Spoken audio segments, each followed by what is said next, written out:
Namaste. Welcome to your daily yoga tip for the month of May.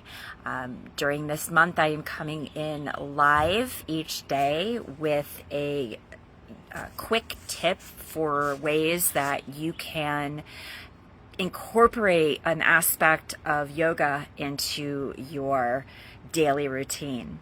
And today's tip is inspired by one of the yogic lifestyle principles known as the yamas. Hi Alice, nice to have you watching live. I'm Dawn. I'm a yoga teacher, but I also practice yoga. Boy, it's going to be a long one. I also empower professional business women over 40 who are feeling overwhelmed, burnt out, and frazzled to use yoga tools to move towards center and calm. So the specific yama or yogic lifestyle principle I want to talk about today is called Asteya, or more commonly known in English as non-stealing. Living a yogic lifestyle is so much more than just practicing poses, movement, breathing, and meditation. An authentic yoga practice also incorporates time to reflect how your actions impact others in terms of the way you live your life. Asteya is more than an acknowledgement of non-stealing. It's the physical action of taking or stealing something from someone.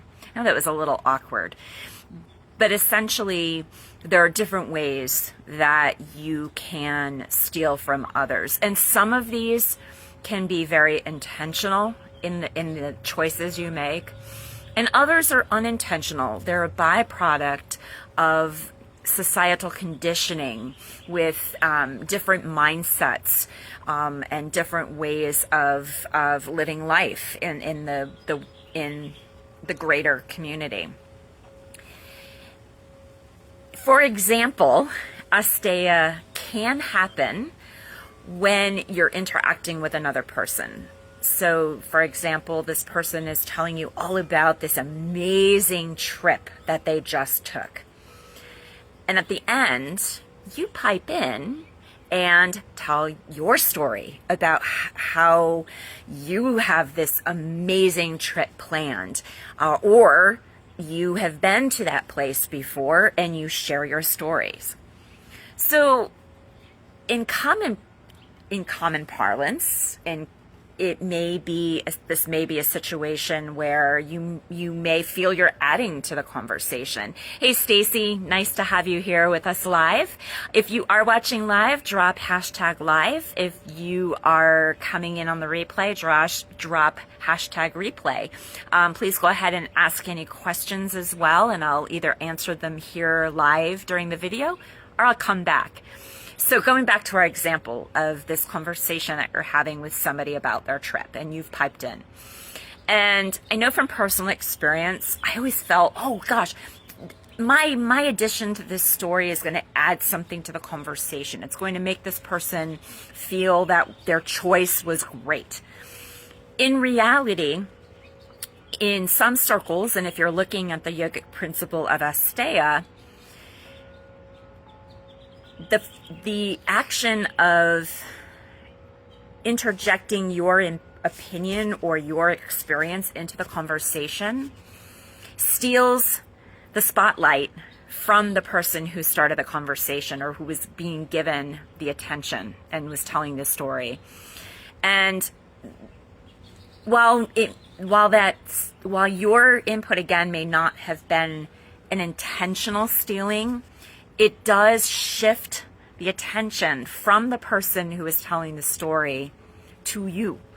And in that way, you've stolen attention from that person, or you've engaged in Asteya. And sometimes in these situations, I will ask myself when I'm in this situation and I really, really, really want to share something, the first thing I will do is I'll just take a moment, just to pause, one breath, to think about whether or not what I want to say is going to add anything to the conversation. And 9 times out of 10, it's not going to. So the invitation for today is to set a timer for 1 minute. We're trying to keep these tips and practices about a minute. You can certainly set your timer for longer. And during that minute, the invitation is to reflect on a conversation or an interaction you had with somebody today. During that reflection period, the invitation is to think about the concept of Asteya, or non-stealing, and without judgment, because that's really important in a yogic practice, is to not beat yourself up if you discover or observe that and within that interaction you're reflecting on, you may have barged into the conversation. Instead, the invitation is to, first of all, be compassionate toward yourself, non-judgmental, and simply acknowledge and observe the thoughts and feelings that are coming up. Paying specific attention to where you may be feeling this reflection in your body. When your timer goes off, close your practice with a deep breath in and a deep breath out, and just to give yourself an opportunity to regroup and reconnect the mind, body, and soul. This is also an opportunity, once you close your practice, to jot down any thoughts, emotions, or feelings you may have experienced in this practice. Journaling is a way to get the information out of your head, or at least it is for me, onto a piece of paper. You can even burn that piece of paper if you don't want, if you want to completely get rid of it. Please know that these kinds of self-reflection practices can be uncomfortable. And the beautiful thing is, by being present here in this Sangha, in this community, you have a safe place to explore and release any pent-up negativity or otherwise, as we work through these tasks together, especially the self-reflection ones. So I'd love to hear about your thoughts on this practice. Please drop those in the comments. If you would like more quick 1-minute practices, I have a free guide with 5 1-minute practices. The link is in the comments. And if you do want to learn more about the ways you can work with me, please drop an "I'm interested" and I will be in touch. Again, I'm Dawn.